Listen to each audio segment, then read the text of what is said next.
J'ai adopté certaines habitudes des gens riches et voici en quoi ma vie a changé.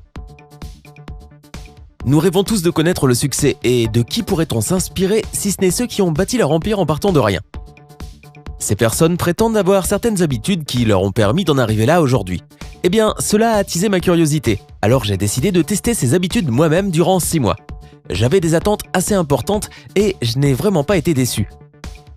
Voici comment cela s'est passé. Tu connais sûrement la phrase « Le monde appartient à ceux qui se lèvent tôt ». C'est vrai. Les personnes prospères sont rarement des oiseaux de nuit.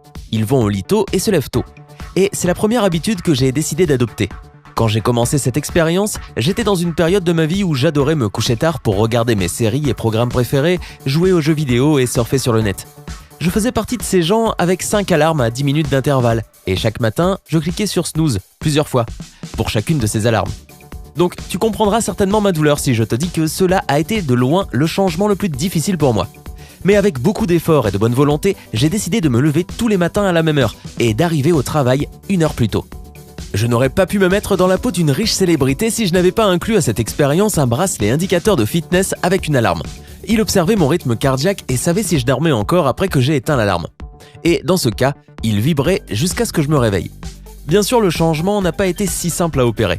Cela m'a pris 3 jours pour m'adapter à ce nouveau rythme.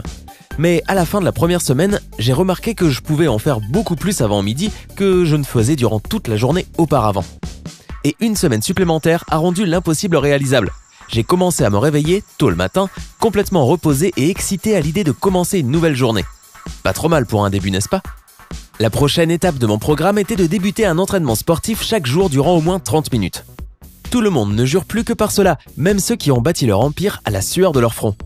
Mais encore une fois, j'étais confronté à un obstacle. Je ne suis pas un très grand fan de sport.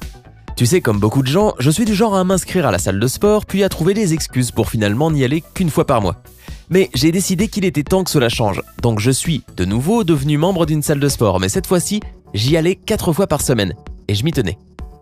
Le plus difficile pour moi, ce n'était même pas le sport en lui-même, c'était de s'entraîner après une longue journée de travail. J'avais juste envie de m'asseoir, de me détendre, de regarder un film ou de dormir après une journée entière de travail. Mais si c'est écrit sur le calendrier, tu dois aller faire du sport dans n'importe quelle circonstance, c'était la règle d'or que je m'étais moi-même fixée. Et après 10 jours seulement, c'était déjà devenu une habitude. Ma fatigue et ma paresse du soir avaient disparu et mon corps était prêt pour l'activité physique. Et parce que les toxines étaient éliminées plus rapidement de mon corps, j'ai commencé à mieux dormir et à me réveiller plus facilement. En plus de cela, faire du sport était un excellent moyen pour me détendre. Je suis devenu plus concentré et bien plus calme. Incroyable, non ? J'adorais l'idée d'avoir l'esprit limpide et ouvert, donc j'ai décidé de commencer à méditer, toujours dans le cadre de cette expérience. Si cela permet de rester au top aux gens qui connaissent le succès, alors cela devrait m'aider aussi. Donc c'est ce que j'ai fait, 20 minutes par jour et j'ai divisé ce temps en 2 périodes, une session de 10 minutes le matin et une autre le soir. Et c'était hyper simple. Il me suffisait d'écouter des sons de la nature sur une application de méditation gratuite et je trouvais un peu de paix et je reposais mon esprit. Dans cette expérience, la méditation s'est avérée être une excellente méthode pour garder la tête froide et pour renouveler mon énergie. J'ai remarqué les résultats lors de la 2e semaine de mon programme. Mes tensions habituelles avaient diminué, c'était plus simple pour moi de mener à bien mes missions durant la journée et j'ai été capable de répondre à mes questions ou de trouver une solution à tous mes problèmes, beaucoup plus simplement qu'avant. Depuis lors, la méditation est devenue mon arme secrète pour mieux me détendre et pour avoir un esprit plus lucide et clair. Puis le moment d'être ambitieux est arrivé, celui de me fixer des objectifs et de les atteindre. Pour rétablir un peu d'ordre dans le chaos que représentait pour moi le nettoyage de ma maison, de mon travail, mais aussi de ma vie en général, j'ai décidé de faire une liste hebdomadaire de choses à faire. Il y a des tonnes d'applications pour le faire, sans parler des bons vieux post-it. Au début, quand j'ai regardé à cette liste sans fin sur mon calendrier, il me semblait impossible de tout accomplir en temps et en heure, avant la fin de mon expérience. Mais en fait, cela a été bien plus simple que je ne le pensais. Même si je ne parvenais pas à faire toutes les tâches, j'étais capable d'en faire bien plus la première semaine que le mois précédent. Et curieusement, je ne me sentais pas du tout fatigué. J'imagine que le sommeil de bonne qualité, le sport et la méditation ont fait des merveilles. Une autre habitude que j'ai décidé de suivre, c'était de rencontrer autant de nouvelles personnes que possible. Après tout, le réseau, c'est comme l'argent pour les gens fructueux.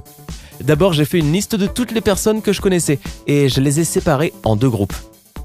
Le premier, c'était pour les gens utiles, ceux avec qui je me sentais à l'aise, ceux que je voulais voir le plus souvent possible. Le second était le groupe des gens toxiques, ceux qui me faisaient me sentir mal, ceux que je voulais voir le moins souvent possible. Pour me faire de nouveaux amis, j'ai décidé de visiter différentes expositions et de me rendre à plusieurs événements qui correspondaient à mes intérêts. Tu ne devineras jamais combien de nouvelles têtes j'ai pu rencontrer qui avaient des activités et passions similaires aux miennes en un jour seulement. J'ai appris à trouver des terrains d'entente avec des gens rencontrés depuis quelques minutes. J'ai fait la connaissance de gens extraordinaires et je me suis fait de très bons amis. Enfin, participer à ce genre d'événement m'a vraiment aidé à prendre confiance en moi. Et grâce à mon rythme de sommeil, j'avais beaucoup plus de temps libre. J'ai décidé de dépenser mon temps intelligemment. J'ai donc commencé à lire plus de livres utiles. Ce n'était pas un changement si important pour moi car j'adore lire. C'est juste que j'avais rarement le temps de lire auparavant. Mais heureusement, cette expérimentation m'a permis de changer cela.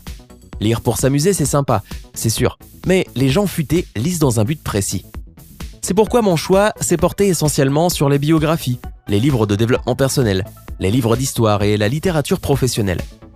J'emportais toujours un livre avec moi, et je le lisais sur le chemin du travail ou de la maison ou durant ma pause déjeuner.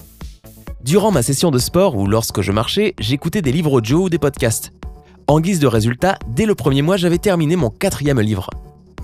Ils m'ont appris énormément de techniques utiles et de leçons pratiques qui m'ont réellement permis d'ouvrir mes horizons. Cette prochaine astuce a été étonnamment efficace. J'ai toujours entendu dire que beaucoup de petits génies, tels que Steve Jobs par exemple, abordaient la mode avec une approche très minimaliste et portant souvent la même tenue chaque jour. J'ai décidé de suivre leur exemple et de porter des vêtements simples. J'ai donné mes vêtements à imprimer, mes jeans déchirés et autres sortes de pièces tendance ou uniques. Puis je suis allé en boutique. J'ai acheté plusieurs t-shirts unis et identiques, pulls et pantalons, et je les ai rangés dans mon armoire. Ce changement dans mon dressing était l'une des meilleures décisions que j'ai prises durant cette expérience. Je n'avais plus à perdre de temps chaque jour à choisir ma tenue et à me demander ce qui allait avec ou non, si c'était tendance ou passé de mode. Et la cerise sur le gâteau, j'ai économisé de l'argent sur le long terme, puisque les vêtements à la mode sont souvent plus chers. Penser à économiser de l'argent sur les vêtements m'a fait réfléchir aux autres domaines dans lesquels je pourrais économiser également. Les individus vraiment rusés et prospères contrôlent leurs dépenses et ne craquent pas pour des choses dont ils n'ont pas l'utilité. Donc, j'ai suivi leur exemple et j'ai décidé de devenir économe. J'ai commencé par faire une liste de tout ce que j'achetais tous les jours de manière à voir dans quoi je dépensais mon argent. J'ai réalisé qu'il était bien plus économique d'acheter de la nourriture pour toute la semaine plutôt que d'aller au magasin presque tous les jours. J'avais une autre stratégie pour les plus gros achats. Quand je voulais acheter quelque chose, je me demandais: est-ce que cette chose me sera utile ? Est-ce qu'elle me fera sentir mieux ? Si la réponse était oui, alors je l'écrivais sur ma liste d'envie. Si 2 semaines plus tard, je voulais toujours acheter cet article, je l'achetais. Mais la plupart du temps, je finissais par changer d'avis au bout de ces 2 semaines. Et ce système m'a aidé à économiser 40% de mon salaire le premier mois et près de 60% lors du second. Cela en valait carrément la peine. 6 mois plus tard, j'ai réalisé que les mots ne pouvaient pas décrire à quel point ces nouvelles habitudes m'avaient aidé et transformé. Cela peut relever du stéréotype, mais elles ont réellement changé ma vie, en mieux. Ce n'était pas simple au début, mais maintenant, je lis plus, je me fatigue moins, j'ai de nouveaux amis et connaissances, et je mets mon temps libre à profit, je suis bien plus productif. Que peut-on attendre de plus, hein ? Aucun doute là-dessus, je vais garder ces habitudes et même en adopter d'autres. Lesquelles de ces habitudes aimerais-tu suivre ? Dis-nous dans la section des commentaires ci-dessous. N'oublie pas de partager cette vidéo avec tes amis et ta famille pour les mettre sur la voie du succès eux aussi.